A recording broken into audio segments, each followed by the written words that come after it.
আজকে এলো সোনামার জন্য নতুন একটা পার্সেলের মধ্যে কী আছে সেটা দেখার জন্য আমার সোনামা ঘুমিয়ে পড়েছিল, সেই জন্য আমি একটু খুলে দেখছি যে পার্সেলের মধ্যে কী এসেছে আর কীরকম কোয়ালিটি এসেছে। কোয়ালিটি সত্যিই খুব ভালো এসেছে। আর এইদিকে সোনামার বাবা অফিস থেকে এসে পরে চলে এসে প্রথমেই সেটিং করতে শুরু করে দিয়েছে। সেটিং করার পরে পুচকুকে নিয়ে এসেছি, পুচকুকে দেখি যে কি ওর কী পছন্দ হয় কি পছন্দ হয় না। ও বা সোনামা দেখছি যে সত্যি বেজায় খুব খুশি। আর সব থেকে বেশি যেটা ওর পছন্দ হয়েছে সেটা হলো বেল। এই বেলটা খালি তখন থেকে বাজিয়ে যাচ্ছে যখন থেকে ও দেখেছে। চাপো চাপো। আমি ওকে জিজ্ঞেস করছি কি কিছু ভালো পছন্দ হয়েছে, কেমন মজা? মজা লাগছে। চলো চলো চলো চলো। খালি একবার এইখান চেপে পড়ে খালি এদিক যাচ্ছে, একবার আর ওদিকে যাচ্ছে।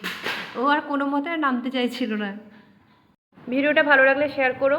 এখানে আমার মেয়েও তোমাদের সবাইকে বাই বাই করে দিল, টাটা।